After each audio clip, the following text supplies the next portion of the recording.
जांजगीर चांपा जिले में जिस तरह से शराब पीने से मौत के मामले आ रहे हैं, उसके बाद सियासत तेज हो गई है। इस पूरे मामले में बातचीत के लिए हमारे साथ अकलतरा विधायक सौरभ सिंह जी हैं। उनसे बात करेंगे किस तरह से ये पूरी घटना हो रही है और उनके पास अभी किस तरह की जानकारी है। अभी आपके विधानसभा क्षेत्र में बनाहिल में 3 लोगों की मौत हुई है शराब पीने से। किस तरह से ये पूरी घटना हुई है, क्या आपके पास अभी तक जानकारी आई है? परसाही बाना की ये घटना है। वहाँ पर लगातार अवैध शराब बन के आकर बिक रही है। अवैध शराब जहाँ पर बन रही है, वो अवैध शराब के लिए बार बार ग्रामवासी शिकायत कर रहे हैं कि यहाँ की अवैध शराब रोकी जाए, पर अवैध शराब को जिला प्रशासन और आबकारी विभाग रोकने में असक्षम है। वहीं का एक व्यक्ति है जो घर पहुँच शराब पहुँचाता है।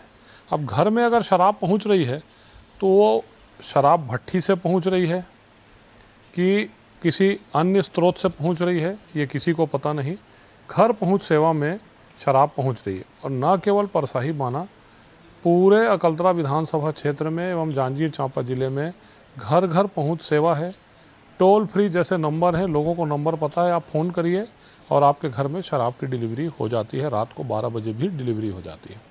ये पूरी व्यवस्था चल रही है। जैसे छत्तीसगढ़ सरकार डबल पेटी का सिस्टम लगाई थी, जिसमें 1500 करोड़ रुपए प्रति साल का शराब घोटाला हुआ है भूपेश बघेल जी की सरकार में, वो उसी घोटाला का ही एक ये परिणाम है। और आज 3 निर्दोष लोगों की जान चली गई। इसके पहले भी नवागढ़ में ये प्रकरण हुआ है। विधानसभा में जब इस मामले को आदरणीय नेता प्रतिपक्ष और मैंने उठाया, तो मंत्री जो प्रवासी लखमा हैं, वो दावे के साथ ठोक के कहते हैं कि नहीं वो तो जहर खाने से मौत हुई। अपनी शराब, अपनी जहरीली शराब जो आ रही है और जो प्रदेश में जहरीली शराब बन रही है, उसके बारे में मंत्री जी का विधानसभा में गैर जिम्मेदाराना बयान है। और इस तरह का बयान अगर मंत्री जी विधानसभा में बैठ के देंगे तो ये जो कोचिए लोग और अवैध शराब बेचने वाले लोग हैं, ये जो उनके संरक्षण में काम करते हैं, उनको और भी बल मिलता है। हमारा ये कहना साफ है, ऐसी कोई भी एक जगह 2 जगह आबकारी विभाग कार्रवाई करती है, उसके बाद आबकारी विभाग चद्दर ओढ़ के बैठ जाती है। कार्रवाई करना है तो सब जगह अवैध शराब के ऊपर कार्रवाई करें। घर घर शराब बिन रही है और घर घर शराब बिक रही है। मुआवजा एक बड़ा मुद्दा है इस ज़िले में। अभी तक के पिछले 3.5 महीने में 8 लोगों की मौत हो गई है शराब पीने से, और इसमें एक सेना का जवान भी शामिल है। लेकिन जो मुआवजा की मांग है वो लगातार की जाती है। अभी तक के एक भी मामले में मुआवजा नहीं मिला है। इस पर आपका क्या कहना है? उस सेना के जवान और मुआवजा की बात ही हम लोगों ने विधानसभा में उठाया था। और मंत्री जी बोलते हैं कि वो सेना का जवान तो शराब पी के मरा। सेना का जवान का अपमान कर रहे थे मंत्री जी वहाँ पर विधानसभा के सदन में। और 1 रुपये का भी कंपनसेशन इस सरकार ने इन परिवारों को नहीं दिया है। यह सरकार गंगा जल की सौगंध खाकर आई थी कि हम शराब बंदी करेंगे। किस मुंह से राहुल गांधी जी यहाँ पर आके लोगों को भाषण दे के जा रहे हैं, इन युवाओं को भाषण दे के जा रहे हैं, जिन युवाओं का भविष्य उन्होंने इस शराब के कारण गदर में डाल दिया है। और न केवल शराब, यहाँ पर कोरेक्स बिक रही है, फैंसी ड्रिल बिक रही है, गांजा बिक रहा है, बुरी तरह ड्रग्स बिक रहा है। ये सारी चीज़ें हो रही हैं। वो स्लो पॉइजन है जो समझ में नहीं आ रहा है कि पूरे 5 साल में छत्तीसगढ़ के पूरी एक पीढ़ी को बर्बाद कर दिया।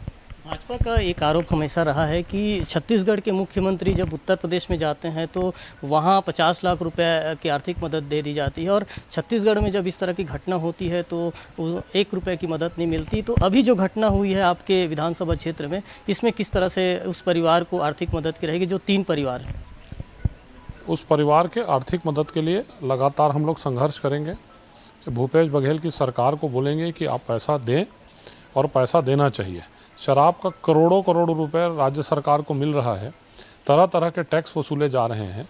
तो हमारा यही कहना है कि जिस तरह का आप टैक्स वसूल रहे हैं, उस टैक्स की एक छोटी सी राशि आपकी नाकामी के कारण इन लोगों के साथ जो समस्या हुई है, उनको पैसा देना चाहिए। सरकार ये कहती है कि जो शराबबंदी की बात है उससे न करके वो नशाबंदी की ओर सरकार जाना चाहती है। इस बयान पर क्या कहेंगे? क्योंकि बीजेपी का हमेशा ये कहना है कि गंगा जल लेकर के कसम खाई गई थी, लेकिन पिछले 1.25 साल में वो जो वादे थे वो पूरे नहीं हुए। एकदम स्पष्ट कहना है। छत्तीसगढ़ की जनता को आपने और आपके तत्कालिक अध्यक्ष राहुल गांधी जी ने वादा किया था कि हम प्रदेश में सरकार आने के बाद शराबबंदी करेंगे। अब तो दूसरे चुनाव की आचार संहिता लगने वाली है, शराबबंदी क्यों नहीं हुई? इनकी नीयत में खोट था।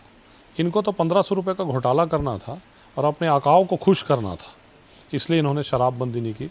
छत्तीसगढ़ को लूटना और छत्तीसगढ़ को ठगना, यही कांग्रेस पार्टी का काम है। आज की इस घटना के बाद स्थानीय जो भाजपा नेता हैं वो सड़क पर बैठ करके प्रदर्शन किए और उसके बाद बारिश के बाद भी वो डटे रहे। कहीं न कहीं इसके बाद अब ये जो बड़ा मामला है, क्योंकि लगातार शराब पीने से मौत हो रही है और पूरे ज़िले में देखें तो 8 की मौत हो गई है, तो अब भाजपा की क्या रणनीति रहेगी सरकार को घेरने के लिए? भाजपा लगातार सदन से लेकर रोड तक लड़ रही है और हमारी महिलाएं लड़ रही हैं, और जो सरकार निश्चल है, जो सरकार का शर्म ही नहीं है, जो सरकार क्यों कहीं पर ये वादा करने के बाद किसी तरह से छत्तीसगढ़ के जनता की पर जवाबदेही नहीं है, तो जनता आने वाले चुनाव में उनको बताएगी। बहुत जल्दी चुनाव होने वाला है और कांग्रेस पार्टी को पता चल जाएगा कि शराबबंदी का झूठा वादा करने का रिजल्ट क्या होता है। ये थे हमारे साथ अकलतरा विधायक सौरभ सिंह जी, जिनका कहना है कि आगामी चुनाव में शराब एक बड़ा मुद्दा होगा और महिलाएं जो हैं वो लगातार प्रदर्शन कर रही हैं, और जिस तरह से जांजगीर चांपा ज़िले में घटना हो रही है उसके बाद सवाल ज़रूर उठ रहे हैं और सरकार पे जो है वो बीजेपी कटघरे में खड़ा कर रही है। राजकुमार साहू, IBC 24, जांजगीर।